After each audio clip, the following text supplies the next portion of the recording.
So fine, good afternoon. कल हम लोग इलेक्ट्रिक फ्लक्स अंडरस्टैंड कर चुके हैं, राइट? आप लोग प्लीज ध्यान रखें कि आपके माइक्स ऑन ना हो, ऑफ रखें प्लीज। और लेट्स ट्राई अंडरस्टैंड कि कल हमने क्या किया था, उस पर क्विक रिवीजन देते हैं और फिर आगे पढ़ेंगे। देखिए, आपको समझाया है कि इलेक्ट्रिक फ्लक्स जो होता है वो किसी भी गिवन सरफेस से पास करने वाली total number of electric field lines होती हैं। एंड इंपॉर्टेंट है कि electric field lines have to be considered perpendicular to the surface, right? Yes, sir. Have to be considered perpendicular to the surface. Surface. तो अगर ये number of electric field lines आप double कर देते हैं तो ऑब्वियसली वहां पे इलेक्ट्रिक फील्ड डबल है। तो मेन अल्टीमेटली हमने ये समझा कि जो ई है, ई क्या रिप्रेजेंट करता है? ई रिप्रेजेंट करता है electric flux Electric. Linked with unit surface area, right? तो Sir, ये मुझे कमांड चाहिए हर बच्चे की, आप चाहे तो बोल सकते हैं, ठीक है? बोले प्लीज साथ साथ। ई क्या रिप्रेजेंट करता है? Number of, electric flux per unit area. आप कह सकते हैं electric flux linked per unit area. That's it, great. तो उसमें फिर आपको बताता है कि अगर ये परपेंडिकुलर है और सरफेस एरिया एस है तो डायरेक्टली आंसर क्या आ जाएगा? ई इंटू एस आ जाएगा।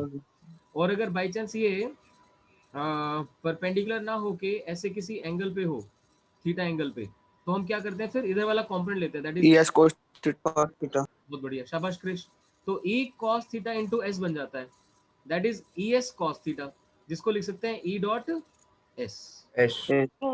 ठीक है, शाबाश। ये चीज अच्छे से समझ लेती तुम लोगों ने कल, राइट? जिसके लिए Yes, sir. हमने वो प्लेन वाला क्वेश्चन किया। प्लेन वाले क्वेश्चन में पहले एक्स वाई प्लेन में रखा, एक्स जेड प्लेन में रखा, वाई जेड प्लेन में रखा।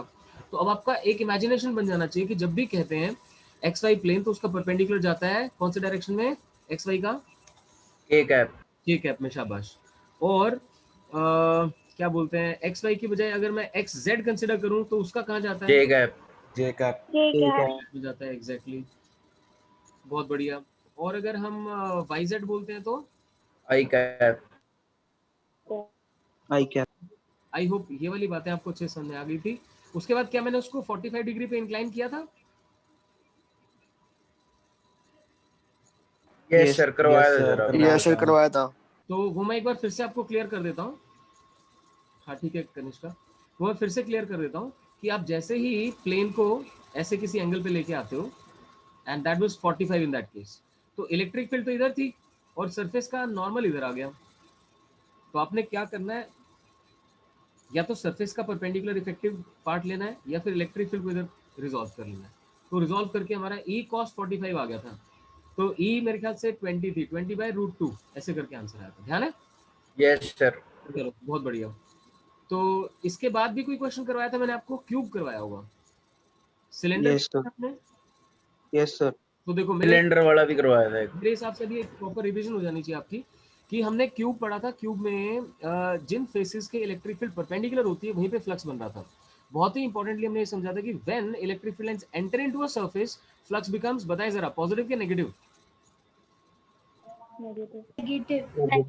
Very good, it becomes negative जब क्या होता है, इलेक्ट्रिक फील्ड लाइंस एंटर करती है और इलेक्ट्रिक फील्ड लाइंस बाहर निकलती है तो फ्लक्स कैसा बनता है? positive positive. राइट। और अल्टीमेटली फिर ये समझा कि जो एक्सटर्नल इलेक्ट्रिक फील्ड होती है उसकी वजह से फ्लक्स कितना बनता है? जीरो। बहुत बढ़िया। हाँ, जो मैसेज वाले बच्चे हैं भी ठीक, अच्छा कर रहे हैं, बहुत बढ़िया तुषार। वो बन जाता है जीरो। उसके साथ साथ फिर सिलेंडर वाला क्वेश्चन किया था। सिलेंडर वाले क्वेश्चन में भी आपको यही समझाया था, किया था ना cylinder? Pi r yes sir, बीच में वो था, जीरो थी। हाँ बिल्कुल सही। तो इसमें भी क्या था, इलेक्ट्रिक फील्ड इस तरफ थी। तो ये जो पहले वाला फेज था इसमें फ्लक्स इनवर्ट था, इसलिए नेगेटिव हुआ। तो मुझे ध्यान है कनिष्का ने बार बार मुझसे पूछा था कि सर जब इलेक्ट्रिक फील्ड के डायरेक्शन में जा रहे हैं तो नेगेटिव क्यों ले रहे हैं, राइट? तो फिर मैंने आपको समझाया कि फ्लक्स जो है that doesn't only depend upon electric field, it depends upon two things, electric field and area. अब इलेक्ट्रिक फील्ड और एरिया के डायरेक्शन अगर ऑपोजिट है तो ऑब्वियसली cos 180 यूज करेंगे। cos 180 की वजह से इनवर्ट फ्लक्स नेगेटिव बन जाता है और आउटवर्ड फ्लक्स पॉजिटिव बन जाता है, पॉजिटिव।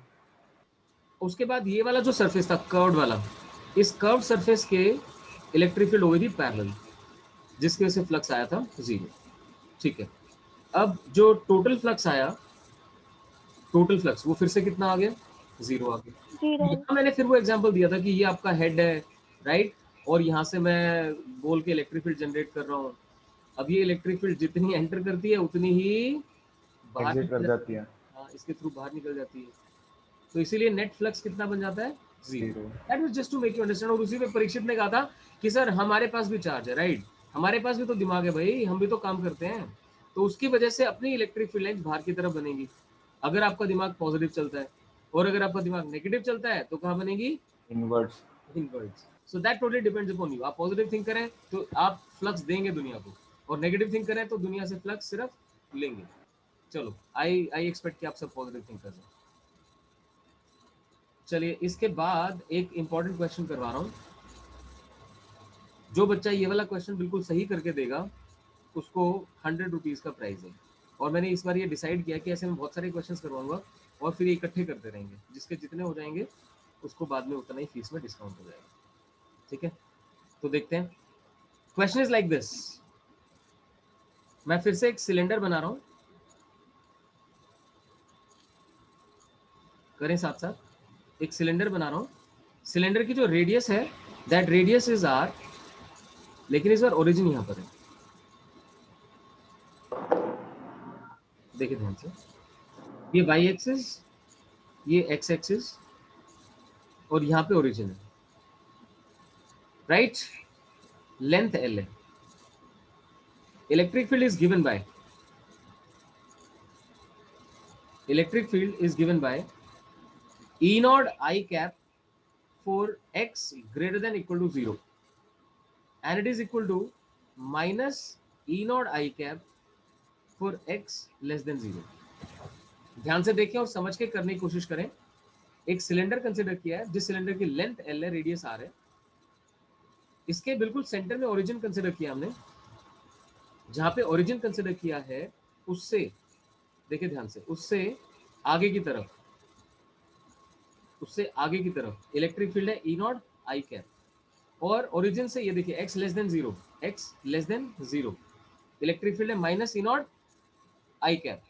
तो आपको बताना है कि इस सिलेंडर से टोटल कितना इलेक्ट्रिक फ्लक्स लिंक्ड है। Calculate total electric flux link. Come on, I am waiting for your answer. आपके पास 1 से 1.5 मिनट का टाइम है, करें शाबाश, जल्दी करें जल्दी।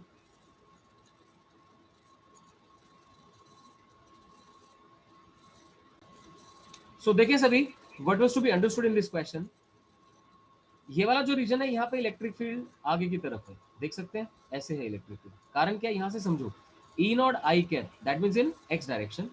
तो ये वाला जो एरिया है, सरफेस एरिया, ये कितना बन गया, पाई आर स्क्वायर। तो इसका नॉर्मल भी इसी डायरेक्शन में है और इलेक्ट्रिक फील्ड भी इसी डायरेक्शन में है। तो मैं इसे सरफेस S1 लिख देता हूँ, इधर वाले को सरफेस S2 लिख देता हूँ, और ये वाला जो सिलिंड्रिकल है उसे S3 लिख देता हूँ।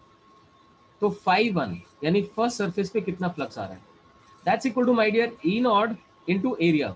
आप जानते हैं electric field into area into cos theta आता है। So E not into pi r square इनटू cos ऑफ 0। पे अटेंशन, यहाँ पे बच्चों ये देखिए n कैप भी इसी डायरेक्शन में और इलेक्ट्रिक फील्ड भी इसी डायरेक्शन में, तो थीटा कितना हो गया, 0। इसीलिए आंसर आ गया E not pi r square. ये phi1 बन गया। Now let us again go to phi2। phi2 is the flux linked with the second surface. इसके ऊपर भाई नॉर्मल तो बाहर की तरफ आएगा ना, अब तो हर किसी को क्लियर है कि नॉर्मल इज अलोंग आउटवर्ड, तो ये नॉर्मल बन गया। अब जरा इलेक्ट्रिक फील्ड की तरफ भी ध्यान देना, इलेक्ट्रिक फील्ड किस तरह बनी हुई है, ये minus sign, minus E not I cap, यानी यहाँ पे इलेक्ट्रिक फील्ड भी नेगेटिव डायरेक्शन में है। Okay, so electric field also is in this direction. So now see, electric field is again parallel to n cap. तो इसीलिए जब यहाँ सॉल्व करने जाओगे तो थीटा फिर से कितना बन जाएगा, 0। So E not pi r square again cos of 0। Please pay attention, किसी को ये नहीं क्लियर हुआ तो आप दोबारा पूछ सकते हैं। मैं एक बार समझा रहा हूँ आपको कि इलेक्ट्रिक फील्ड में माइनस I कैप था, माइनस I कैप होने की वजह से ये लेफ्टवर्ड्स हो गई। तो यहाँ पे आप देखते हैं कि दोनों सेम डायरेक्शन में आ गए, जिसकी वजह से ये आंसर आपका E not pi r square बन गया। So again E not pi r square. और ऑब्वियसली phi3 तो हर कोई जानता है, यहाँ पे electric field is parallel to the surface whether we consider in positive x or negative x, that's why the flux on third surface becomes 0।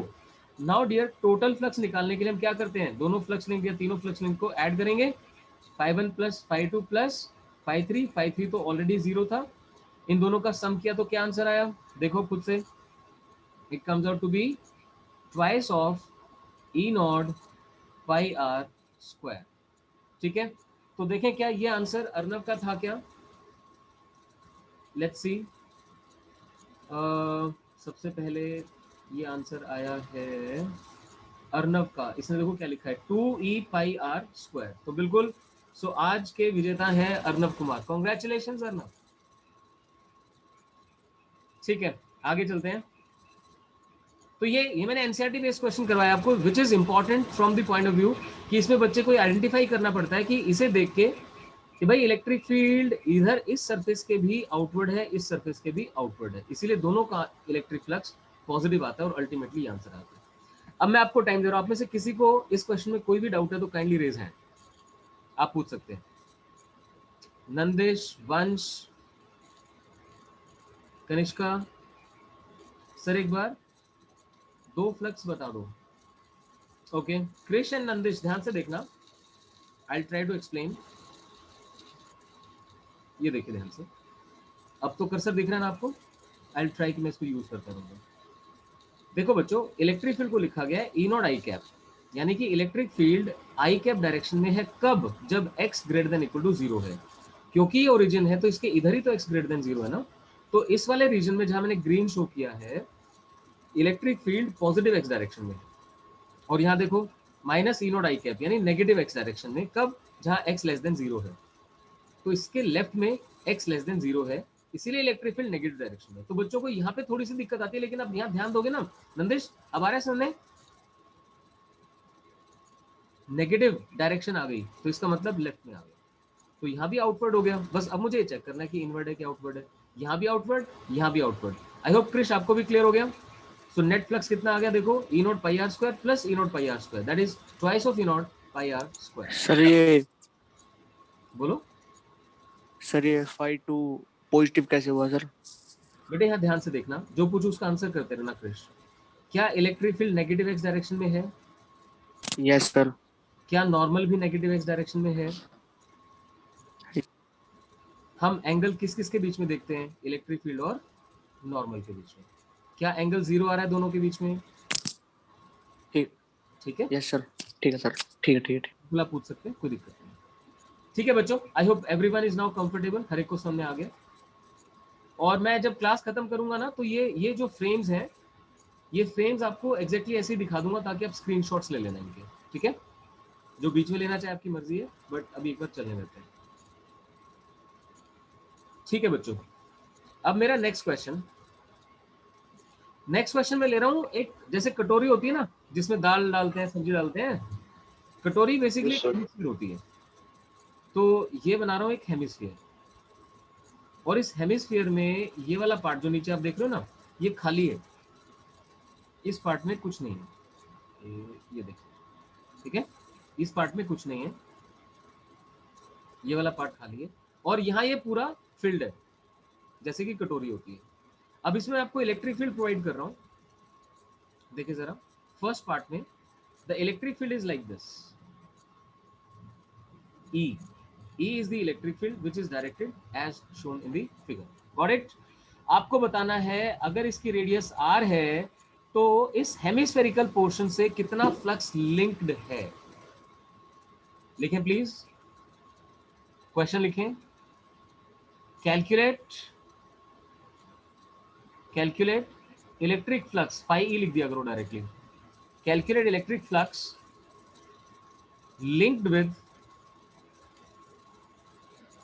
linked with hemispherical surface.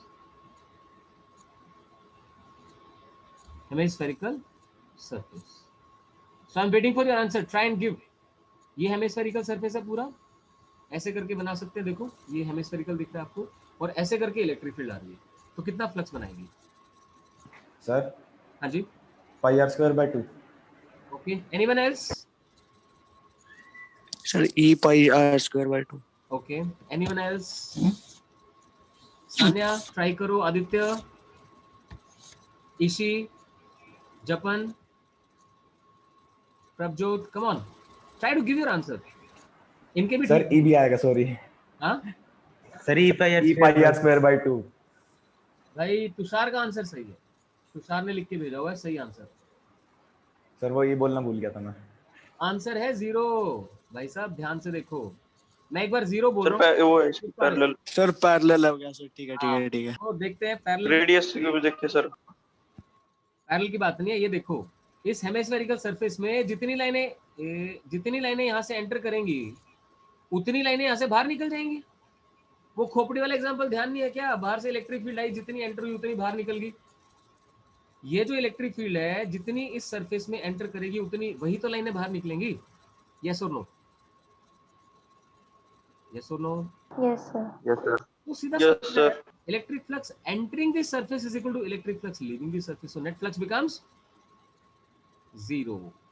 तो जी। एक बहुत ही इंपॉर्टेंट चीज है फ्लक्स को लेके, इसे ना आप सिर्फ मैथमेटिकली नहीं सोच सकते, आपको मैथमेटिक्स और कॉन्सेप्ट दोनों इन्वॉल्व करने पड़ते हैं।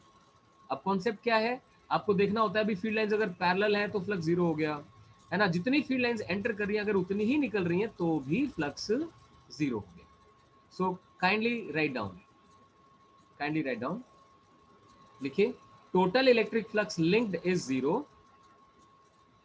वेनी आई होप आप भी समझ पा रहे हैं। Total electric flux linked is 0 as number of electric field lines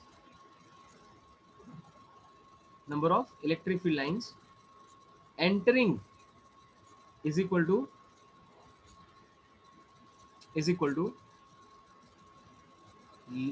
electric field lines leaving equal to electric field lines leaving। ठीक है भाई, जितना फ्लक्स एंटर हो उतना बाहर सर एक बार दोबारा रिपीट करना sir. electric flux linked is 0 as number of electric field lines entering is equal to field lines leaving। field lines entering is equal to field lines leaving। Excuse me sir. ठीक है, अब मैं परीक्षित जिसका answer आप करना चाह रहे थे ना, अब मैं इसका वो क्वेश्चन बनाता हूँ, ध्यान से सुनना बच्चों। सेकंड पार्ट लिख दो, सेकंड पार्ट लिखो। Excuse me sir. हाँ बेटा। सर मैं वही पूछना चाह रहा था कि भाई अगर हम इसको सीधा खड़ा कर दे तब आएगा क्या वो आंसर? देखो ऐसा है, क्वेश्चन तो भी बहुत सारे बनेंगे, वेट करते जाओ, मैं इसमें सारे करवाऊंगा, ठीक है। Okay sir. Second question, same situation में आपको फाइंड करना है इलेक्ट्रिक फ्लक्स एंटरिंग। अब मुझे सिर्फ इलेक्ट्रिक फ्लक्स एंटरिंग चाहिए। पहले तो ये बताओ क्रिश, ये जो एंटरिंग फ्लक्स होता है भाई, ये पॉजिटिव होता है कि नेगेटिव होता है? मैं बताऊं सर नेगेटिव होता है। हाँ बहुत बढ़िया। हाँ नंदिश बोल, आंसर कर। तो अब देखो मैं सॉल्व करता हूँ उसके साथ साथ, सेकेंड पार्ट सॉल्व कर रहा हूँ, दैट इज इलेक्ट्रिक फ्लक्स सिर्फ एंटरिंग देख रहा हूँ। भाई यहाँ पे इलेक्ट्रिक फील्ड को अगर तुम ध्यान से देखोगे, देखना मैं बना रहा हूँ, इधर कुछ एंगल आएगा, है ना, इधर कुछ एंगल आएगा और इधर कुछ एंगल आएगा। ये तो हर जगह भाई सरफेस के साथ एंगल चेंज हुए जा रहा है। तो क्या करूं, इंटीग्रेशन से सॉल्व करूं? ना भाई ना, हम एक और फंडा लगाते हैं। आपको बताया गया था या तो इलेक्ट्रिक फील्ड परपेंडिकुलर लेके जाओ या फिर परपेंडिकुलर क्या कंसीडर करो? Component area. या तो इलेक्ट्रिक फील्ड परपेंडिकुलर कंसीडर करो या फिर एरिया परपेंडिकुलर। दोनों बातें दिमाग से निकल लेनी चाहिए। इनफैक्ट 3 मेन चीजें हैं। पहली जो आप कॉन्सेप्ट में देखते हो, फ्लक्स लाइन जो फील्ड लाइन है एंटरिंग देखनी है, लीविंग देखनी है। दूसरा, अगर आप फ्लक्स फाइंड करना चाहते हैं या तो इलेक्ट्रिक फील्ड को परपेंडिकुलर लेके जाओ, यानी परपेंडिकुलर कंपोनेंट कंसीडर करो, या फिर इलेक्ट्रिक फील्ड के परपेंडिकुलर एरिया देखो। दोनों में से कोई भी एक चीज देख सकते हो। तो इस क्वेश्चन में अगर आप ध्यान देंगे तो ये देखना बच्चों, ऐसे करके क्या ये इधर सेमी सर्कल नहीं बनेगा? मैं इसे फिल करता हूं तो आपको और अच्छे से क्लियर होगा। क्या ये इफेक्टिव एरिया एक सेमी सर्कल की शेप में नहीं आ जाएगा? ये देखो इसके बीच में। और जिसको ये पूरी तरह समझ ना आ रहा हो वो मेरे कहने से एक काम करना, जैसे घर में आलू प्याज होते हैं भाई, आलू प्याज आधा काट रखा है हमने, दिख रहा होगा, समझ में आ रहा होगा? आलू Yes, sir. ने ये यहाँ से देखो आधा काट रखा है। आधा काटने के बाद अब उसको, जैसे ये था, ये आधा काट के आ गया, अब इसको ऐसे काटना है। तो ऐसे काटोगे तो क्या आपको, जैसे मैंने ये दिखाया, पाई आर स्क्वायर एरिया का आधा नहीं दिखेगा? Yes sir. ठीक है क्रिश भाई, तेरे को समझ में आया? यस सर आ गया। मैंने एग्जांपल दे दिया, देखो घर का, अभी जिसको नहीं समझ रहा हो घर में जाओ आलू उठा के लाओ, अभी काट के देखो। तो आपने उसको बीच से काटा, ये ऐसा बन गया जैसा दिखाई दे रहा था, ये पूरा। फिर मैंने उसको दोबारा बीच से काट दिया, तो ये जो एरिया होगा ये सेमी सर्कल का एरिया बन जाएगा। अब सेमी सर्कल का एरिया कितना होता है, पाई आर स्क्वायर बाय 2। ठीक है, तो परीक्षित जो तू शुरू में आंसर कर रहा था वहां लेके जा रहा हूँ मैं सबको। ठीक है, अब देखो इफेक्टिव एरिया ये बन गया, इलेक्ट्रिक फील्ड इनवर्स है तो फ्लक्स आएगा negative E into pi r square by 2। अगर किसी को समझ ना आया हो तो कृपया हाथ खड़ा करें। सर सर ये तो पाई आर स्क्वायर बाय 4 नहीं बनेगा, आप इसको दो बार ही काटोगे। जैसे एक स्फीयर ले लो, पहले इसको बीच में से काटा सर, फिर जो ना स्क्वायर में नहीं जाना, हम किसकी बात कर रहे हैं, हेमिस्फीयर। ऐसे इमेजिन कर कि पूरा ऐसे गोल आलू था, बिल्कुल तरबूज है, जैसे तरबूज देख ले, ठीक है, पूरा ऐसे सर। उसको बीच से काट दिया तो वो ऐसा दिखेगा तेरे को। यस सर, मैं उसको ऐसे कर देता हूँ, राइट। Yes sir. अब यहाँ से काटना है उसको, ये देख ध्यान से, जो मैंने दिखा रखा है ये यहाँ से काटना है। यहाँ से काटेगा तो तुझे पूरा आधा सेक्शन में दिखेगा ऐसे। अच्छा ठीक है सर, ठीक है, दिखेगा पूरा ऐसे, समझ गया सर, समझ गया। ये सेमी सर्कल दिखाई देगा आपको। तो सेमी सर्कल का एरिया कितना, पाई आर स्क्वायर बाय 2। और भी किसी को प्रॉब्लम है तो आप बता सकते हैं, फिर मेरे पास आखिरी ऑप्शन ये है कि मैं रिकॉर्डिंग रोक के और आलू ही काट के दिखा दूंगा। समझ आ गया? Yes sir. चलो तो देखिए, अगर एंटरिंग फ्लक्स की बात करें तो minus A into pi r square by 2 हो गया। यहीं पे अगर लीविंग फ्लक्स होगा तो दैट विल बी पॉजिटिव हो ई जाएगा pi sir. R square by 2। Positive of a into pi r square by 2। शाबाश, जिससे कि वापस टोटल फ्लक्स 0 बन जाएगा। ठीक है, अर्चिशा आर यू देयर? अर्चिशा, हाँ ठीक है, कनिष्का आप समझ गए, चलो वेरी गुड, आगे बढ़ते हैं। अब इसी क्वेश्चन में और चेंज करता हूं जो कि परीक्षित जानना चाह रहा था। नेक्स्ट क्वेश्चन, इस बार बच्चों वही हेमिस्फीयर रखा हुआ है लेकिन इलेक्ट्रिक फील्ड ऐसे है इस बार, जो शायद परीक्षित तब कहना चाह रहा था। ये है नहीं सर, हम हेमिस्फीयर को खड़ा कर देते हैं, मतलब सीधा। एक ही बात है। हाँ। ये बन गया।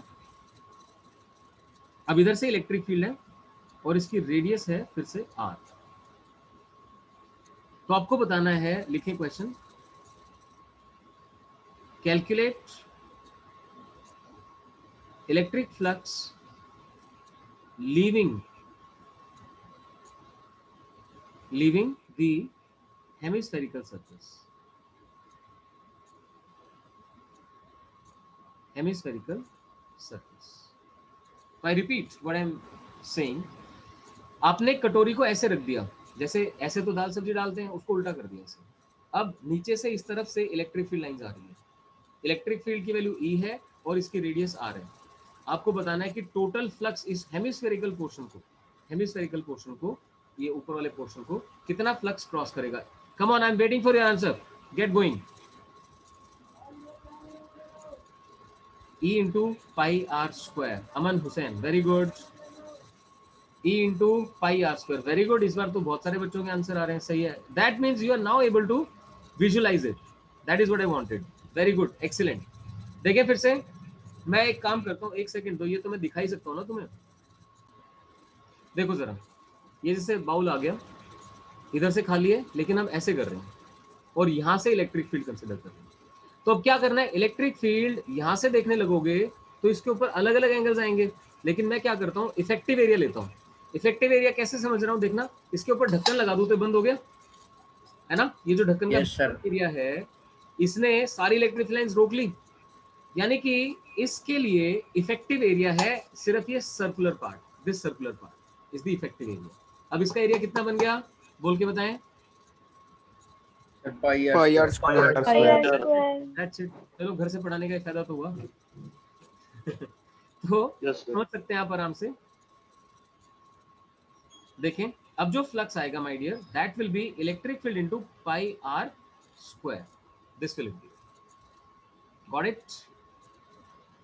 अच्छा, क्योंकि हम लिविंग की बात करें तो पॉजिटिव है, और अगर यहाँ पे मैं ढक्कन लगा दूं फिर मैं एंटरिंग की बात कर सकता हूँ। ध्यान देना, जब तक ये खुला है, यहाँ कुछ भी नहीं है, प्लेट नहीं रखी हुई, तब तक मैं एंटरिंग फ्लक्स कंसिडर ही नहीं कर सकता क्योंकि सरफेस ही नहीं है। और जब यहाँ प्लेट रखी है तो एंटरिंग फ्लक्स बोल सकता हूँ, वो इसका नेगेटिव आ जाएगा minus E into pi r square. I hope सबको क्लियर हुआ। Yes sir. ठीक है चलो अब नेक्स्ट क्वेश्चन की तरफ बढ़ा जाए। आ रहा है इंटरेस्ट काम करने में? Yes sir. चलो गुड। नेक्स्ट क्वेश्चन, इस बार ये एक स्फीयर कंसिडर कर रहा हूं। इस स्फीयर के रेडियस है r, इसकी रेडियस है r और एग्जैक्टली सेंटर के ऊपर चार्ज रखा हुआ है q। ठीक है, एक स्फेरिकल सरफेस है जैसे कि फुटबॉल होती है और उसकी रेडियस r है, उसके सेंटर पे चार्ज q रखा हुआ है। आपको बताना है कि इस चार्ज की वजह से इस फुटबॉल को कितना इलेक्ट्रिक फ्लक्स लिंक हो रहा है। आपके पास फिर से 1 मिनट का टाइम है। Question, calculate electric flux linked with spherical surface। Sir क्यों भाई? spherical surface, ठीक है। बाकी चीजें गिवन है, चार्ज क्यू सेंटर पे रखा हुआ है, आर रेडियस है। ठीक है परीक्षित, वेट करते हैं बाकियों को आंसर करने दो एक बार। Let's see. देखिए, क्या ऐसा मान सकते हैं कि इस चार्ज से जो भी लाइंस निकलेंगी, देखिए जो भी लाइंस निकलेंगी वो सरफेस के परपेंडिकुलर होंगी, यस और no? Yes sir. Yes sir. Yes, sir. भाई सारी लाइंस इसकी सरफेस के परपेंडिकुलर आ तो गई, और क्या चाहिए हमें? एरिया को परपेंडिकुलर इलेक्ट्रिक फील्ड से तो मल्टीप्लाई करना होता है। Yes sir. अब एक चार्ज Q की वजह से R डिस्टेंस पे कितनी इलेक्ट्रिक फील्ड होती है? Q की वजह से R डिस्टेंस पे कितनी इलेक्ट्रिक फील्ड होगी बताना। अरे इलेक्ट्रिक फील्ड का फॉर्मूला बोल दो यार। KQ by R square. हाँ, KQ by R स्क्वायर। तो K की value 1/4 pi epsilon not KQ by R square. ठीक है, स्वास्तिक अगर आप हैं तो प्लीज थोड़ा थोड़ा कंट्रीब्यूट करें डियर। हमने क्लियर किया कि electric field everywhere is perpendicular to the surface and that is what we always look forward to. इसका मतलब मुझे सिर्फ इलेक्ट्रिक फील्ड को एरिया से मल्टीप्लाई करना है। इलेक्ट्रिक फील्ड इतनी, और बताएं स्फीयर का एरिया कितना होता है? Sir 4/3 pi r Pi cube. Pi R cube. 4 pi r square. जो लोग 4/3 पाई आर क्यूब बोल रहे हैं वॉल्यूम बता रहे हो, कौन सी क्लास? वॉल्यूम थी sir, sorry sir, sorry sir. तो एरिया हो गया 4 पाई आर स्क्वायर। तो अब क्या करना है, सिंपल इनको मल्टीप्लाई करना है जब फ्लक्स निकालूंगा। तो E इंटू एस। तो आप लिखो जरा, स्टार मार्क करके लिखो। It is clear. Q by E। हाँ जी, डायग्राम बना लो, माइक ऑफ कर रहा है। डायग्राम बना लो और ये इमेजिन करो कि ये 2D नहीं है 3D है।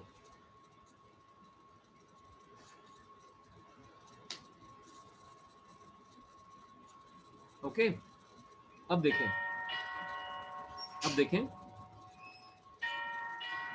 It is clear that electric field is everywhere,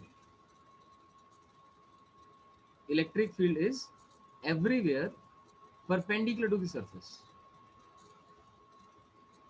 everywhere perpendicular to the surface। ठीक है, अब ये दोनों चीजें लिख दो। E is equal to 1/4 pi epsilon not Q by R square. Sir एक बार ये दोबारा बता दो, आपकी आवाज कट रही है थोड़ी। Yes sir. मैं दोबारा बोल देता हूं। It is clear that electric field everywhere is perpendicular to the surface. Electric field everywhere is perpendicular to the surface लिखा गया। Yes sir. अब लिख दो ये E कितनी हो गई R डिस्टेंस के ऊपर। E is equal to 1/4 pi epsilon not Q upon R square.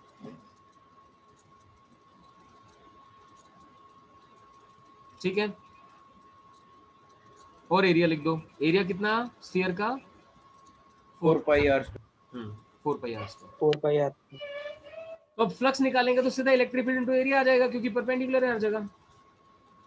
So that becomes equal to 1/4 pi epsilon not Q by R square into 4 pi R square. तो Q by epsilon naught. हाँ, तो आप देख सकते हैं 4 pi gets cancelled, R square gets cancelled, answer आया Q divided by epsilon naught. Q divided by epsilon naught. ठीक है, चलो आई होप सबने कर लिया है। अब यहाँ पे एक बहुत इंपॉर्टेंट रिजल्ट लिखना है हमने, स्टार मार्क करके लिखो, स्टार मार्क करके लिखो। Electric flux linked with a closed surface, electric flux linked with a closed surface of any shape, कोई भी शेप हो सकती है, क्यूब हो सकता है, स्फीयर हो सकता है, हाँ जो ओवल शेप होती है वो हो सकती है, बिल्कुल इरेगुलर शेप कंसिडर कर लो। Electric flux linked with a closed surface of any shape is equal to 1 upon epsilon naught times 1 upon epsilon naught times the charge enclosed, 1 upon epsilon naught times the charge enclosed, यानी उस surface के अंदर जो charge पड़ा है, कहीं भी पड़ा है, ये भी कोई नहीं कि सेंटर पे चाहिए, कहीं भी पड़ा हो, उसकी वजह से फ्लक्स कितना आएगा, Q by epsilon naught। ये मैंने यहां से आपको प्रूव करके दिखाया। हुआ क्लियर सबको? Yes sir. तो कल जैसे परीक्षित कह रहा था ना कि सर हमारा भी तो चार्ज है, अब आपको बात समझ में आएगी। ये है तुम्हारी खोपड़ी और बाहर से आ रहे हैं मेरा फ्लक्स, मेरी इलेक्ट्रिक फील्ड, तो उस इलेक्ट्रिक फील्ड का तो जितना इनवर्ड हुआ उतना आउटवर्ड हो गया, नेट फ्लक्स 0 हो गया। पर तुम खुद में चार्ज हो तो तुम्हारी वजह से क्या बन रहा है, फ्लक्स बन रहा है, और कितना बन रहा है, Q by epsilon naught। तो तुम जितने स्ट्रॉन्ग पर्सनैलिटी हो तुम्हारा फ्लक्स उतना ही ज्यादा बनेगा। डन, चलो आगे बढ़ते हैं। नेक्स्ट क्वेश्चन,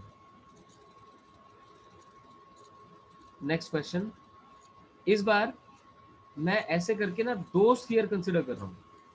ध्यान रहे ये 2 स्फीयर्स हैं, एक की रेडियस r है और एक की रेडियस 2r है, ठीक है। और सेंटर पे, हाँ जी बोलो सर अगर अंदर चार्ज है और बाहर से भी फ्लक्स आ रहा है तो अंदर के चार्ज वाला फ्लक्स और उसमें कुछ इफेक्ट नहीं होगा उसको? हाँ मैं क्लियर कर देता हूँ आपको। आपका क्वेश्चन है कि बाई चांस यहाँ पे बाहर से भी इलेक्ट्रिक फील्ड हो तो क्या होगा, यही कह रहे हो ना।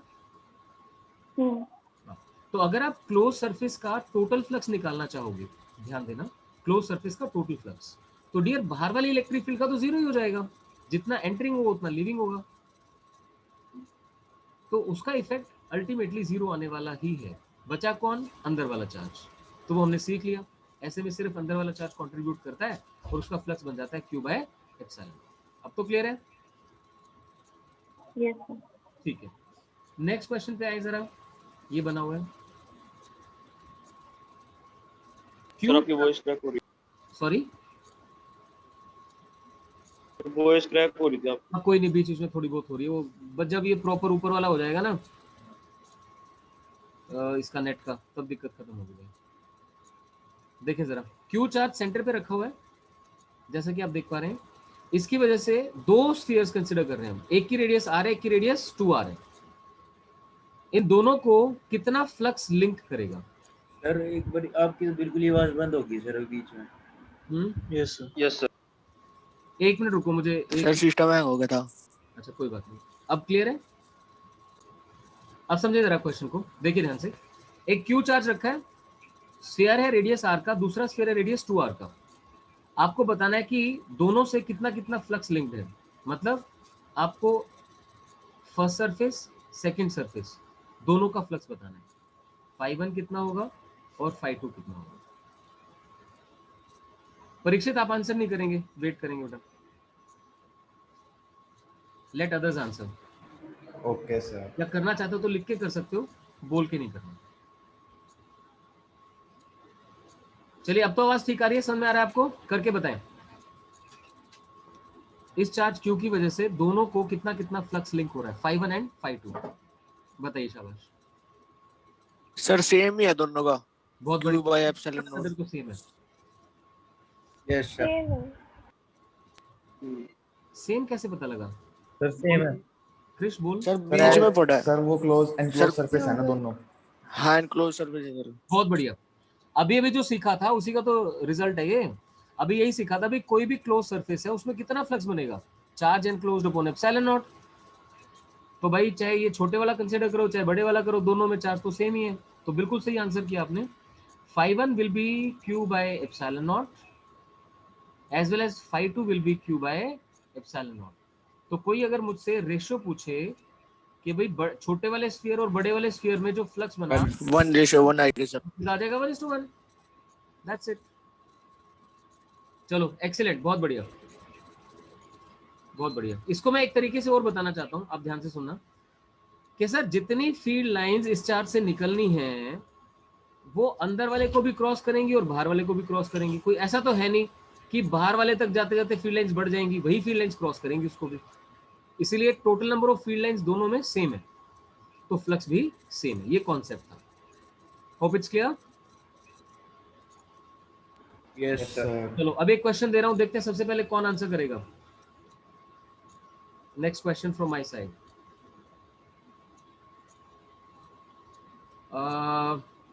एक स्फीयर, दूसरा sphere, radius r, radius 2r,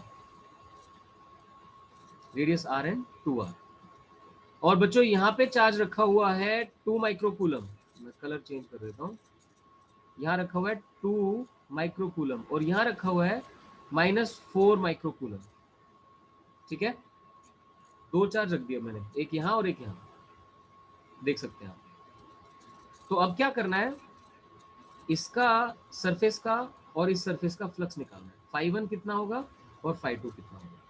मैं आपको 1-1.5 मिनट का टाइम दे रहा हूँ, सॉल्व करके और आंसर बताइए फटाफट। चलिए ठीक है, आपने ट्राई किया, बहुत बढ़िया। कुछ लोगों का आंसर सही भी है। मैं आंसर करता हूँ। अगर मैं S1 के लिए देखता हूँ S1 के लिए, तो एक बार बस दिमाग में आता है कि इस बाहर वाले चार्ज का क्या कंट्रीब्यूशन होगा। तो आप जानते हैं बाहर वाले चार्ज की फील्ड लाइन जितनी एक तरफ से क्रॉस करेंगे उतनी दूसरी तरफ से क्रॉस कर जाएंगी। तो एक तरफ एंटरिंग होगी एक तरफ लीविंग होगी। तो भाई इसका -4 माइक्रोकूलम का अंदर वाले स्फीयर पे कोई इफेक्ट नहीं है, बाहर वाले चार्ज का कोई इफेक्ट नहीं है। तो इसीलिए बच्चों phi1 बनेगा 2 microcoulomb, 2 × 10⁻⁻6 divide by epsilon not. आपको एप्सिलॉन की वैल्यू भी आती होगी 8.85 × 10⁻12। चाहे तो उसको भी यूज कर सकते हैं, बट ठीक है मैं यहाँ पे ऐसे ही छोड़ देता हूँ। 2 × 10⁻6 upon epsilon not, this is the right answer. अब phi2 निकालने जाऊंगा तो मैं इस पूरे को देखूंगा, तो भाई इस पूरे के अंदर तो दोनों ही चार्ज पड़े हुए हैं, इस पूरे के अंदर तो दोनों ही चार्ज पड़े हुए हैं ना। तो देखो ध्यान से, दोनों चार्ज में टोटल कितना हो गया, 2 माइक्रोकूलम और -4 माइक्रोकूलम, टोटल बन गया -2 माइक्रोकूलम। तो -2 माइक्रोकूलम के अकॉर्डिंग आंसर आ जाएगा -2 × 10⁻6 upon epsilon not. Is it clear to everyone? Yes sir. देखें प्लीज। तो अब चल सकते हैं आगे। यस ये क्लियर करें कि ये मैंने स्फेरिकल सरफेसेस बनाए हैं, ये रिंग्स नहीं है, 2D फिगर नहीं है, 3D फिगर है। ठीक है, चलो आगे बढ़ते हैं। अब आप लोग काफी हद तक ना क्लोज सरफेस की चीजों को समझ गए हो कि उसके बाहर जो चार्ज होता है उसका कंट्रीब्यूशन कितना होता है, 0, और जो अंदर चार्ज है सारा कंट्रीब्यूशन उसी का आता है।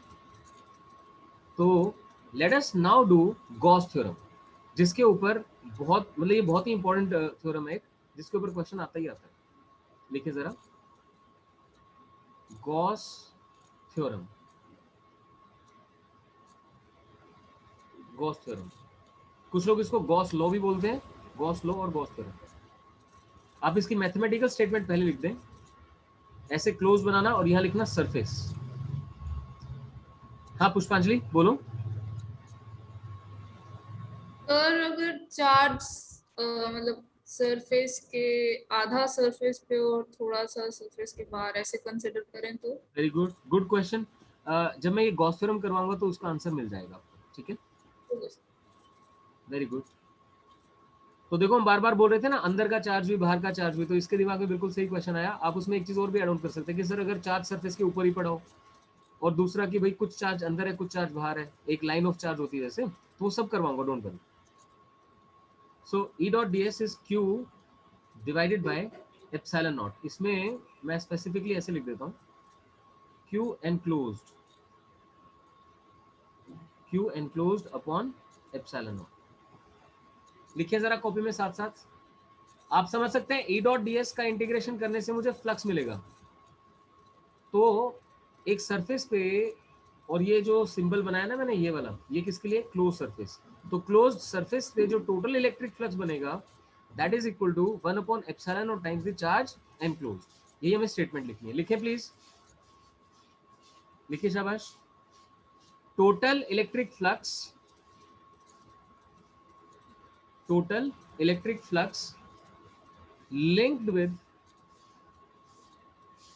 linked with a closed surface. Total electric flux linked with a closed surface is equal to, I hope आप सब लिख रहे हैं जो मैं बोल रहा हूं, is equal to 1 upon epsilon naught times 1 upon epsilon naught times the charge enclosed.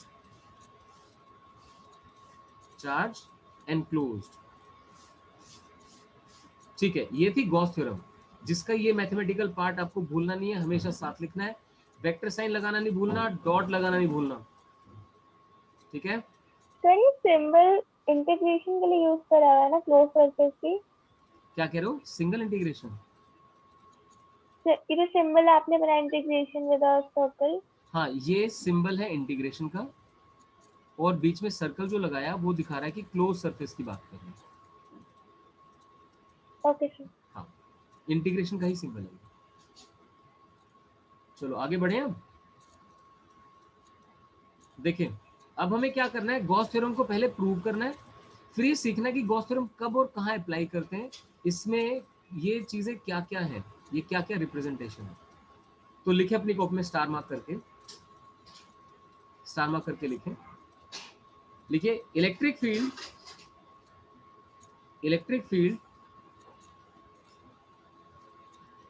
on the left hand side, मतलब इस एक्सप्रेशन की बात कर रहा हूं। इस एक्सप्रेशन में आपको लेफ्ट हैंड साइड में जो E दिखाई दे रहा है, electric field on left hand side represents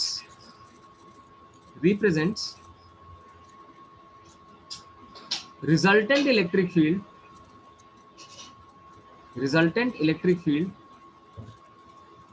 on the surface due to inside as well as outside charges.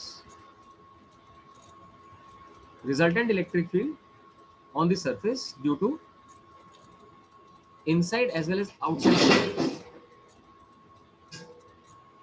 Inside as well as outside charges.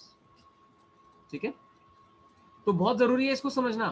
क्या होता है ना, जब आप सरफेस कंसीडर करते हो तो हमने इलेक्ट्रिक फ्लक्स किसका निकाला, सिर्फ अंदर वाले चार्ज का। देखो राइट साइड में क्या लिखा, क्यू एनक्लोज। तो कई बच्चों के दिमाग में आता है, अच्छा सर जब चार्ज अंदर वाला है तो क्या सरफेस के ऊपर इलेक्ट्रिक फील्ड भी सिर्फ अंदर वाले चार्ज की आएगी? नहीं, सरफेस के ऊपर जो इलेक्ट्रिक फील्ड आएगी वो तो कोई भी हो सकती है। मैं बाहर वाले की इलेक्ट्रिक फील्ड को कैसे रोक दूं, रोक ही नहीं सकता। लेकिन होता यह है कि बाहर वाले चार्ज की इलेक्ट्रिक फील्ड का ओवरऑल इफेक्ट क्या आएगा, टोटल फ्लक्स कितना हो जाएगा उसका, 0। ठीक है, तो याद रखना, electric field on left hand side is the resultant electric field on the surface due to inside as well as outside charges. फिर नेक्स्ट पॉइंट लिखिए स्टार मार्क करके। नेक्स्ट पॉइंट लिखिए, charge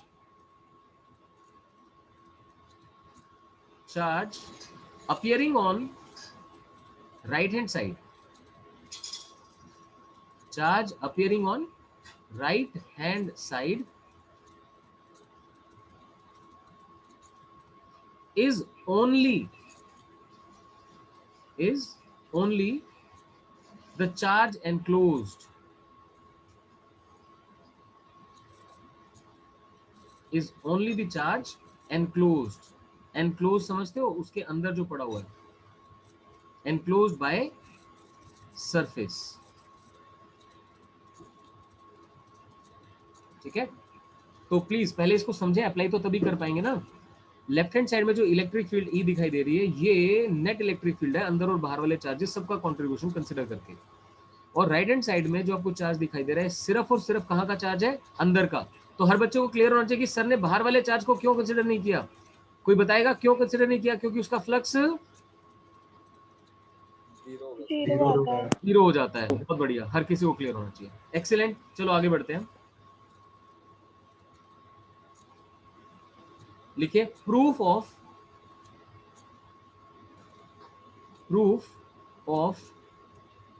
Gauss theorem. Proof of Gauss theorem.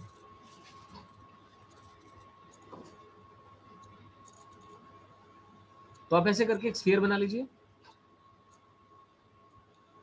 Sphere बनाइए और इसके centre में रख दीजिए चार्ज Q। स्फीयर के सेंटर में चार्ज Q और बच्चों रेडियस R है।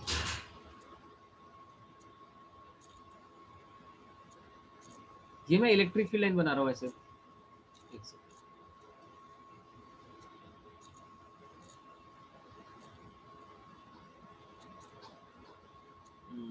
छुप गया वो, चलो कोई बात नहीं, I do by my hand.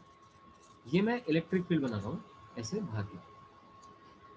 आपको छोटी सी बात समझनी है कि हम जो अभी हमने क्वेश्चन सॉल्व किया था ना क्यू एप्सिलॉन वाला, एग्जैक्टली उसी की तरफ जा रहे हैं। एन कैप बाहर की तरफ, इलेक्ट्रिक फील्ड भी बाहर की तरफ। तो इस क्यू चार्ज का जो फ्लक्स बनेगा वो सारे का सारा बाहर की तरफ बनेगा। लीविंग फ्लक्स हमेशा कैसा होता है? पॉजिटिव होता है। तो प्लीज बनाए, मैं लिखवाता हूं साथ साथ। आपको एक स्फीयर ड्रॉ करना है। याद रहे ये सर्कल नहीं है, स्फीयर है। इस स्फीयर की रेडियस R है और इसके सेंटर में चार्ज Q पड़ा हुआ है। तो अब लिखना शुरू करें। Consider a charge Q, consider a charge Q at the center of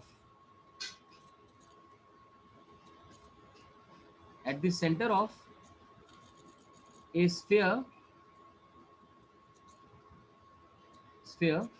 of radius R. Charge Q at the center of sphere of radius R. तो लिख दीजिए, it is clear that electric field on the surface due to charge Q, electric field on the surface due to charge Q has constant magnitude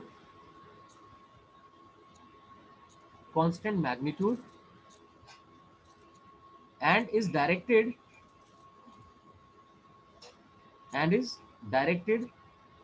perpendicular to surface. ठीक है? It is clear that electric field on the surface due to charge Q has constant magnitude, क्योंकि distance same हो गया ना हर जगह, constant magnitude and is directed perpendicular to the surface. तो अगर कोई पूछे एरिया वेक्टर के तो पैरेलल है लेकिन सरफेस के परपेंडिकुलर। ठीक है, तो अब लिखिए अकॉर्डिंग टू गॉस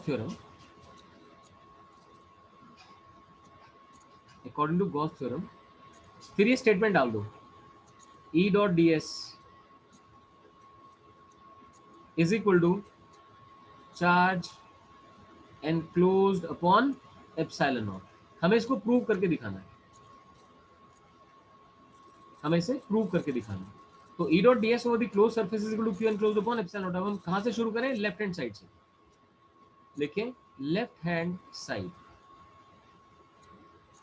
साइड है ये E डॉट डी एस। कोई बच्चा ऐसा ना हो जो कॉपी ना बना रहा हो साथ से। E dot d S. अब सोचो बच्चों, इलेक्ट्रिक फील्ड हर जगह सरफेस के परपेंडिकुलर है, यानी ds के पैरेलल है। तो ये बन जाएगा, यहाँ से आप सीखेंगे कैसे क्वेश्चंस करने आगे। E डॉट ds बन गया E ds cos of 0, E ds cos 0। अब आप जानते हो इलेक्ट्रिक फील्ड की मैग्नीट्यूड कांस्टेंट है। ध्यान देना सारे बच्चे, इस E को तो मैं इंटीग्रेशन से बाहर नहीं निकाल सकता था क्योंकि ये वेक्टर फॉर्म में है, और वेक्टर फॉर्म में इलेक्ट्रिक फील्ड सेम नहीं है, इधर डायरेक्शन राइटवर्ड्स है, इधर अपवर्ड्स है, इधर लेफ्टवर्ड्स है, समझ रहे हो। वेक्टर फॉर्म में इलेक्ट्रिक फील्ड कांस्टेंट नहीं है, लेकिन स्केलर फॉर्म में है क्योंकि उसकी मैग्नीट्यूड सेम है। तो जैसे ही मैंने E डॉट ds को सॉल्व किया, अब मैं इस E को इंटीग्रेशन से बाहर निकाल सकता हूँ। तो E निकल गया बाहर, इंटीग्रेशन किसका, ds का। अब समझ सकते हो ds क्या है, यहाँ मैं बना देता हूँ ऐसे करके, छोटा सा एरिया कंसिडर करो, इसे लिख दो ds। यूजुअली मैं बच्चों को बोलता हूँ, जैसे फुटबॉल पे पैचेस नहीं बने होते हैं, जिनको सील के फुटबॉल बना रखी होती है, छोटे छोटे पैचेस होते हैं। ये मान लो उनमें से एक पैच है छोटा सा, इसका एरिया ds है, इसका फ्लक्स निकाल दिया और फिर उठा के इंटीग्रेट कर दिया। तो ऐसे सारे पैचेस को अगर ऐड किया जाए तो पूरी फुटबॉल बन जाएगी।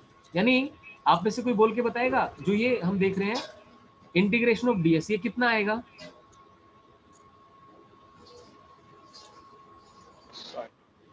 Surface area square. Pi r square. मैं एक बार रिपीट करता हूँ, फिर आप दोबारा आंसर करना। E जो है वो तो मैग्नीट्यूड है, ये तो बाहर आ गई। अब इंटीग्रेशन ऑफ ds का मतलब क्या है, आप फुटबॉल के सरफेस पे, स्फीयर के सरफेस पे जितने भी छोटे छोटे एलिमेंट्स चूज कर रहे थे, उन सबका एडिशन, उन सबके एडिशन का मतलब है इंटीग्रेशन। तो भाई पूरी फुटबॉल ही बन गई। पूरी फुटबॉल का एरिया कितना होता है, 4 पाई आर स्क्वायर। तो बिल्कुल सही आंसर किया आपने। This becomes equal to electric field into 4 pi r square. But हम साथ साथ इलेक्ट्रिक फील्ड की वैल्यू पुट करेंगे, 1/4 pi epsilon not Q by r square, ये तो आ गई electric field, into area, area है 4 पाई आर स्क्वायर। आप यहाँ क्या करेंगे, साइड में अलग से लिख के बता देंगे, E is equal to 1/4 pi epsilon not Q by r square. ठीक है, 1/4 pi epsilon not Q by r square. अब जैसे उस क्वेश्चन में किया था एग्जैक्टली सारी चीजें वैसे ही चल रही हैं। 4 पाई से 4 पाई कैंसिल, आर स्क्वायर से r square cancel, what do we get, it is Q upon epsilon nought and hence proved. Veni cos 0 है, cos थीटा नहीं है, देखो cos 0 है। 0 क्या है वो समझा देता हूं आपको। देखो बच्चे, आप सरफेस पे कहीं भी ऐसे इलेक्ट्रिक फील्ड कंसीडर करोगे तो वो ना सरफेस के परपेंडिकुलर आएगी, और n भी परपेंडिकुलर होता है सरफेस के, तो हर जगह एंगल 0 बनेगा, इधर भी 0, इधर भी 0, इधर भी 0, हर जगह 0 बन जाएगा। तो इसीलिए सीधा cos 0 यूज किया गया है। cos 0 इज 1, so it's E integration of ds। ds का इंटीग्रेशन 4 पाई r स्क्वायर बन गया, and ultimately what we get is Q by epsilon. Hope it is clear everyone. Yes sir. ये आपने एक इंपॉर्टेंट 2 to 3 मार्क्स का question किया, जिसमें Gauss theorem को डिफाइन भी करना था और प्रूव भी करना था। तो आई होप सभी को क्लियर हो गया। सरफेस बनाया, चार्ज सेंटर पे रखा, गॉस थ्योरम से शुरुआत करी कि ये होती है गॉस थ्योरम, इसकी लेफ्ट हैंड साइड पिक करी। याद रखना, जब प्रूव करते हैं तो एक साइड उठा के, वो मैथ में नहीं करते हो हेंस प्रूव, तो एक साइड उठा के दूसरी साइड प्रूव की जाती है। तो इसके बारे में बताया, भाई इलेक्ट्रिक फील्ड कांस्टेंट है मैग्नीट्यूड में और हर जगह परपेंडिकुलर है, तो cos 0 आ गया। अब जब जो चीज कांस्टेंट होती है वो इंटीग्रेशन डिफरेंशिएशन से बाहर आ जाती है, तो इसे बाहर लिखा। ये सीधा सीधा कितना मिल गया, 4 पाई आर स्क्वायर। तो आंसर आ गया Q बाय एप्सिलॉन। चलिए ठीक है, आगे बढ़ते हैं। नेक्स्ट लिखिए। अब मैं आपको सिखा रहा हूं कि गॉस थ्योरम को अप्लाई कैसे किया जाता है। गॉस थ्योरम क्या निकालने में हेल्प करती है, बताएं जरा। आप गॉस थ्योरम की हेल्प से क्या निकाल रहे हो? Electric field. Sorry, electric field नहीं परीक्षित, हमने तो कोई इलेक्ट्रिक फील्ड नहीं निकाली। और जो बच्चा जिसने गॉस थ्योरम पहले नहीं पढ़ रखी, वो आंसर करने की कोशिश करो कि आपने अभी जो सीखा उसमें आपने गॉस थ्योरम की हेल्प से क्या निकाला। हाँ बिल्कुल, तुषार का फ्लक्स। Electric flux. हाँ, तो परीक्षित क्योंकि तुम पहले इसकी हेल्प से इलेक्ट्रिक फील्ड निकाल चुके हो, इसलिए तुम्हें लगता है कि इसके से इलेक्ट्रिक फील्ड निकलते हैं। लेकिन जिस बच्चे को भी नहीं पढ़ाया गया तो उसको बिल्कुल ये लगता है कि इलेक्ट्रिक फ्लक्स निकाला जाता है, और जो कि सही भी है। हर कोई ध्यान देना, गॉस थ्योरम क्या फाइंड करती है, इलेक्ट्रिक फ्लक्स। ठीक है, अब गॉस थ्योरम को यूज किया जा सकता है इलेक्ट्रिक फील्ड फाइंड करने के लिए। लिखें स्टार मार्क करके, स्टार मार्क करके लिखें। Gauss theorem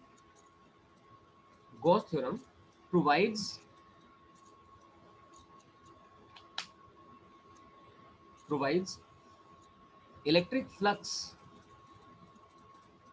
linked with a closed surface. Provides electric flux linked with a closed surface. याद रखना हमेशा। सर रिपीट करना है फिर से। लिखें Gauss theorem provides electric flux। अब खुद सोचो अभी जो क्वेश्चंस किए उनकी हेल्प से, electric flux linked with a closed surface, तो बस वो क्लोज नहीं मिस करेंगे। तो गॉस थ्योरम कहाँ एप्लीकेबल है? ओपन सरफेस पे है क्या? No sir. नहीं, बिल्कुल भी नहीं। गॉस थ्योरम सिर्फ और सिर्फ क्लोज सरफेस पे लगाई जा सकती है, और वहां भी क्या निकालती है? Electric flux. Electric flux. हो गया इतना। अब जो परीक्षित कह रहा था उसकी तरफ चलते हैं। लिखें जरा नेक्स्ट लाइन में स्टार मार्क करके, it can be used to find electric field. It can be used to find electric field due to symmetric charge configuration. It can be used to find electric field due to symmetric charge configuration. मतलब ये तो ठीक है कि close surface के लिए applicable है, ये भी ठीक है कि फ्लक्स निकालती है, लेकिन इसको जब अप्लाई करोगे, एप्लीकेशन पार्ट में जाओगे, तो इलेक्ट्रिक फील्ड निकाल सकते हैं, इसकी हेल्प से निकाली जा सकती है। लेकिन उसमें खास बात क्या है कि जो सरफेस होना चाहिए, जो चार्ज होना चाहिए, वो कैसा होना चाहिए? Symmetric charge configuration. अभी समझाऊंगा इसका मतलब क्या होता है, just wait. Symmetric charge configuration, for example number 1, a point charge. मान लो आप में से कोई कहता है सर मुझे तो पॉइंट चार्ज की इलेक्ट्रिक फील्ड नहीं पता, गॉस थ्योरम से सॉल्व करके दिखाओ। कर देंगे, कोई दिक्कत नहीं। Second,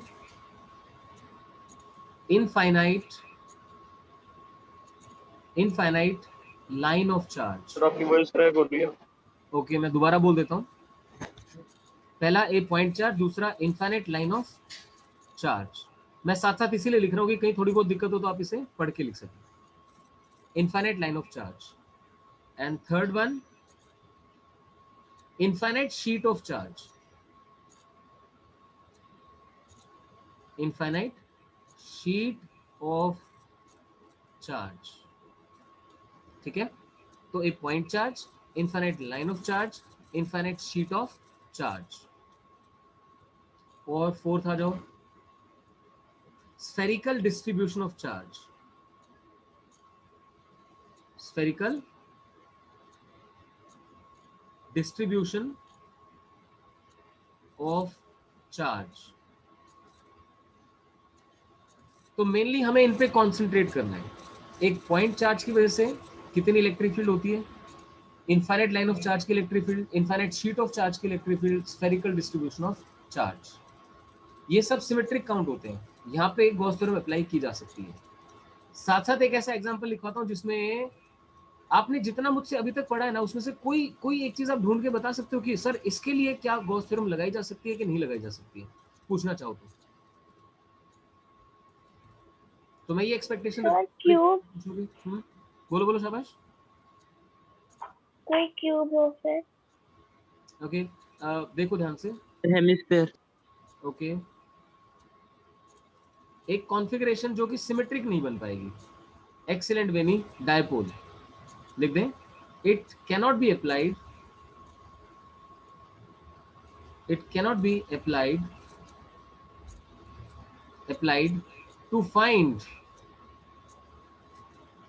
to find electric field due to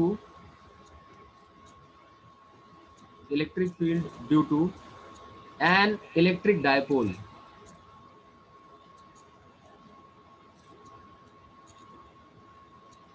ठीक है ना, बना के दिखाता हूं आप कैसे समझोगे इस बात को।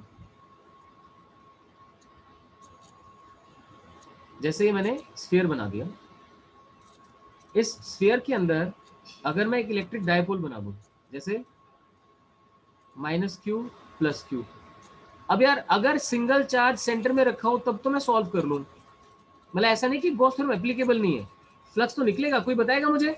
अब ये क्लोज सरफेस है फुटबॉल, इसके अंदर मैंने डायपोल रख दिया, what is the total electric flux? Anyone? 0। Very good. Total electric flux किसके इक्वल होता है? Charge enclosed upon epsilon nought. समझ रहे हैं? बहुत बढ़िया Aarti, very good. Charge enclosed upon epsilon nought. अब भैया चार्ज एनक्लोज तो 0 हो गया, क्योंकि जितना पॉजिटिव है उतना ही नेगेटिव है, नेट चार्ज 0 हो गया। अब नेट चार्ज 0 हो गया तो उसका फ्लक्स भी 0 बनेगा। I hope you can understand this. एक बच्चा 11th का रहा है, इसको मैं बता दूं, ठीक है। Net charge becomes equal to 0। सो मेहुल, अगर सर पर जैसे एक सेकंड बस, मेहुल अगर आप एंटर करके तो बेटा अभी ना 12th की क्लास चल रही है, आप 2:05 के अराउंड एंटर करना, 2:05, ठीक है। अभी आप लीव कर दो।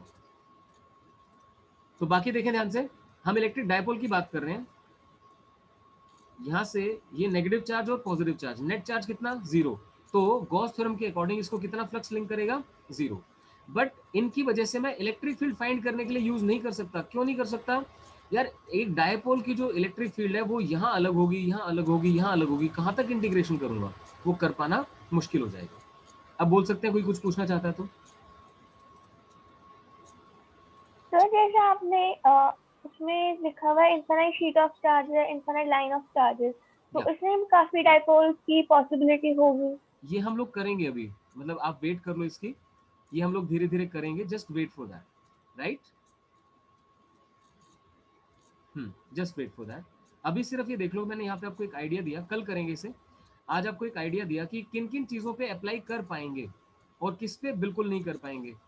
उसमें सिमेट्री वाइज क्या है, जैसे लाइन ऑफ, इधर देखना जरा, आपके हाथ में जो पेन है, उस पेन में अंदर एक रिफिल है, रिफिल के ऊपर कवर है, ठीक है, रिफिल और उसके ऊपर कवर। तो देखो जो अंदर रिफिल है उसे आप लाइन ऑफ चार्ज कंसीडर कर लो कि वो कहीं पे खत्म ही नहीं होती। तो उसके ऊपर जो कवर बनाओगे उसके ऊपर कहीं पे भी इलेक्ट्रिक फील्ड फाइंड की जा सकती है। ये हम कल करेंगे तो आपको अच्छे से क्लियर हो जाएगा। अभी उसमें कंफ्यूजन मत रखो, आराम से समझते जाओ कि मैंने जो लिख के दिखाई है ये सिमेट्रिक बन जाएंगी, और डायपोल को तो दिखा दिया मैंने कि सिमेट्रिक बन ही नहीं सकता, ठीक है। चलिए यहाँ पे मैंने लिखा दिया, it can't be applied to find electric field due to electric dipole, right. Sir how is it 0? Sanyam भाई ये बता, जितना नेगेटिव चार्ज उतना पॉजिटिव चार्ज, नेट चार्ज कितना हो गया? नेट चार्ज 0 हो गया। और क्लोज सरफेस का फ्लक्स कैसे निकलता है? Charge enclosed upon epsilon not. पहले आप लोग याद करो कि गॉस थ्योरम कहती क्या है। गॉस थ्योरम कहती है सारा एनक्लोज चार्ज निकालो पहले और उसको एप्सिलॉन नॉट से डिवाइड कर दो, वो क्या बन जाएगा? इलेक्ट्रिक फ्लक्स, ठीक है। एनक्लोज चार्ज हो गया 0, इसलिए फ्लक्स भी हो गया 0। तो आप प्लीज लिख दें यहाँ पे जरा लिखें, मैंने ये लिखवाया, it can't be applied to find electric field due to an electric dipole. अब लिखें, Gauss theorem is valid, Gauss theorem is valid even for electric dipole.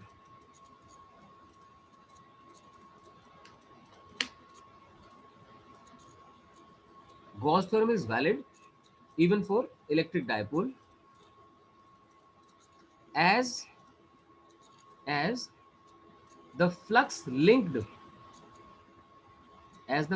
linked is equal to q enclosed upon epsilon naught and it comes out to be 0. Sir आपने क्या बोला था? Gauss theorem is valid even for electric dipole. Gauss theorem is valid even for electric dipole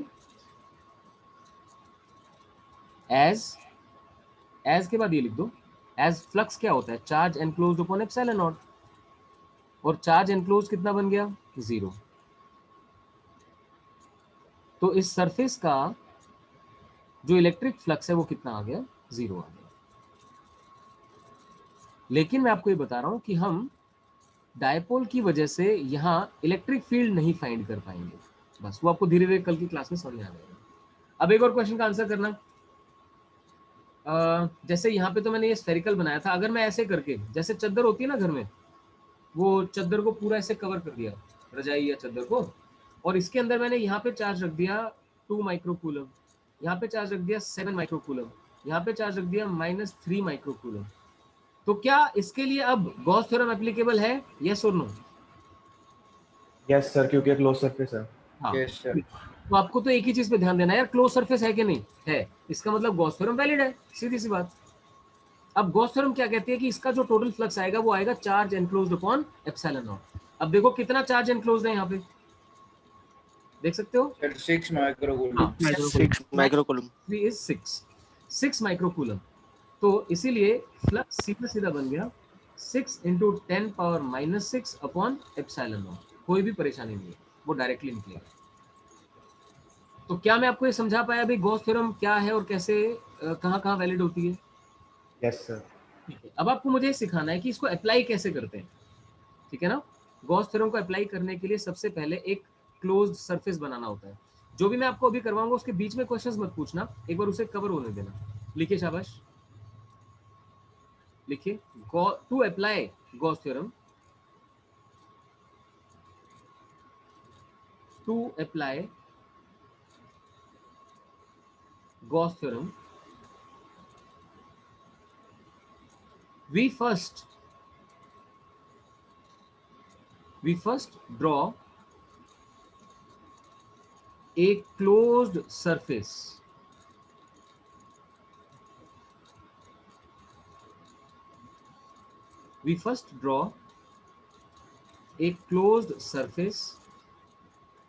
around the given charge configuration to apply Gauss theorem. किसी भी situation में अगर आप Gauss theorem apply करके इलेक्ट्रिक फील्ड फाइंड करना चाहते हैं तो आप पहले क्या ड्रॉ करेंगे, क्लोज सरफेस, क्योंकि जब तक क्लोज सरफेस नहीं होगा मैं गॉस थ्योरम अप्लाई ही नहीं कर पाऊंगा। तो चाहे वो लाइन ऑफ चार्ज हो, चाहे वो शीट ऑफ चार्ज हो, चाहे वो पॉइंट चार्ज हो, जब भी उसकी वजह से इलेक्ट्रिक फील्ड फाइंड करें तो सबसे पहले क्या बनाना है, क्लोज सरफेस। Close surface. और उस क्लोज सरफेस को क्या बोलते हैं, it is known as Gaussian surface. Gaussian surface. It is known as Gaussian surface. Gaussian surface. तो गॉस ने थ्योरम बनाई थी तो सरफेस का नाम भी गॉसियन डाल दिया, ठीक है, Gaussian surface. So to apply Gauss theorem, basically to find electric field, we first have to draw a closed surface around the charge, which is known as Gaussian surface. अब ये जो Gaussian surface है ये कैसा होता है या कैसा होना चाहिए? देखो भाई, फिजिक्स वैसे ही टफ होती है, तो हम जब चीज़ें सॉल्व करना चाहते हैं तो उनको जितना हो सके आसान बनाना चाहते हैं। सोच के देखो, फ्लक्स निकालना कितना आसान होगा अगर इलेक्ट्रिक फील्ड सरफेस के परपेंडिकुलर हो जाए, सीधा इलेक्ट्रिक फील्ड इनटू एरिया हो जाएगा, मानते हो? Yes sir. और दूसरी, अगर इलेक्ट्रिक फील्ड सरफेस के पैरेलल हो जाए तो फ्लक्स कितना हो जाएगा, 0। तो बिल्कुल सही। हम ना ऐसे ही सरफेस पिक करते हैं जिसपे इलेक्ट्रिक फील्ड या तो पैरेलल हो या फिर परपेंडिकुलर। लिखो स्टार मार्क करके, लिखिए only those kind of surfaces, only those kind of surfaces are used for which electric field is either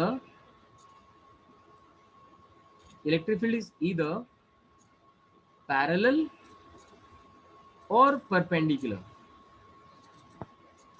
Only those kind of surfaces are used for which electric field is either parallel or perpendicular. ठीक है, तो अब ऐसे surfaces कौन कौन से बनेंगे, चलो ये कल ही डिस्कस करेंगे, इतना बहुत है आज के लिए। आई होप आप लोगों को सारी बातें मेरी समझ में आई आज।